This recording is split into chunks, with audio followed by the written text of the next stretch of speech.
सीमावर्ती राजवंशों का अभ्युदय। पाल वंश। पाल वंश का संस्थापक गोपाल 750 ईस्वी था। इस वंश की राजधानी मुंगेर थी। गोपाल बौद्ध धर्म का अनुयायी था। इसने ओदंतपुरी विश्वविद्यालय की स्थापना की थी। पाल वंश के प्रमुख शासक थे धर्मपाल, देवपाल, नारायणपाल, महिपाल, नयपाल आदि। पाल वंश का सबसे महान शासक धर्मपाल था, जिसने विक्रमशिला विश्वविद्यालय की स्थापना की थी।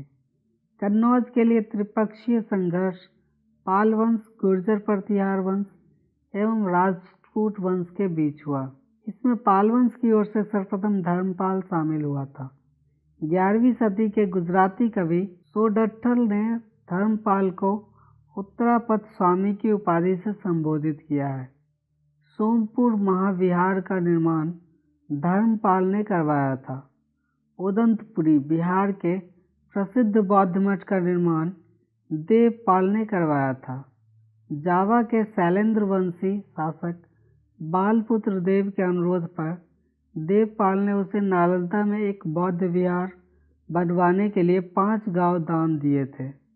गौरी रीति नामक साहित्यिक विद्या का विकास पाल शासकों के समय में हुआ। पाल शासक बौद्ध धर्म के अनुयायी थे। सेन वंश। सेन वंश की स्थापना सामंत सेन ने राढ़ में की थी। इसकी राजधानी नदिया लखनौती थी। सेन वंश के प्रमुख शासक विजय सेन, बल्लाल सेन एवं लक्ष्मण सेन थे। सेन वंश का प्रथम स्वतंत्र शासक विजय सेन था, जो शैव धर्म का अनुयायी था।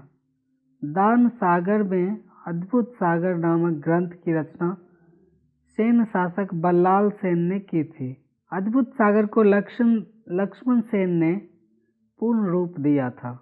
लक्ष्मण सेन की राज्यसभा में गीत गोविंद के लेखक जयदेव, पवन दूत के लेखक धोई एवं ब्राह्मण सर्वस्व के लेखक हलायुद्ध रहते थे। हलायुद्ध लक्ष्मण सेन का प्रधान न्यायाधीश एवं मुख्यमंत्री था। विजय सेन ने देवपारा में प्रद्युम्नेश्वर मंदिर, शिव की विशाल मंदिर की स्थापना की। सेन राजवंश प्रथम राजवंश था जिसने अपना अभिलेख सर्वप्रथम हिंदी में उत्कीर्ण करवाया। लक्ष्मण सेन बंगाल का अंतिम हिंदू शासक था। कश्मीर के राजवंश।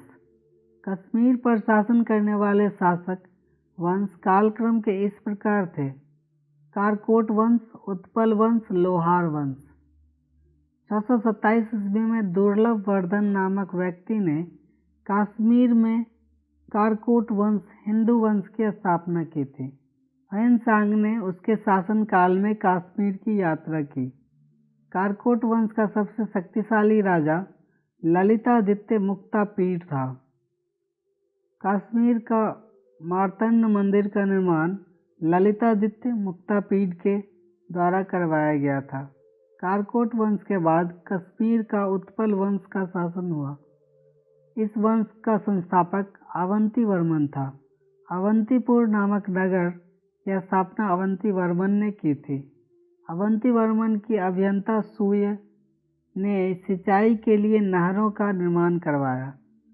980 ईस्वी में उत्पल वंश की रानी दिद्दा एक महत्वाकांक्षी शासिका हुई। उत्पल वंश के बाद कश्मीर पर लोहार वंश का शासन हुआ।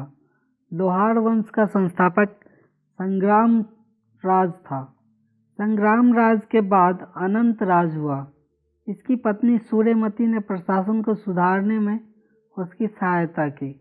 लोहार वंश का शासक हर्ष विद्वान, कवि तथा कई भाषाओं का ज्ञाता था। कलहन हर्ष का आश्रित कवि था। जयसिंह लोहार वंश का अंतिम शासक था, जिसने 1128 ईस्वी से 1155 ईस्वी तक शासन किया। जयसिंह के शासन के साथ ही कलहन की रजत रंगिनी का विवरण समाप्त हो जाता है। कामरूप का वर्मन वंश। 4वीं शताब्दी के मध्य कामरूप में वर्मन वंश का उदय हुआ। इस वंश की प्रतिष्ठा का संस्थापक पुष्यवर्मन था। इसकी राजधानी प्रागज्योतिष नामक स्थान पर थी। कालांतर में कामरूप पाल साम्राज्य का एक अंग बन गया।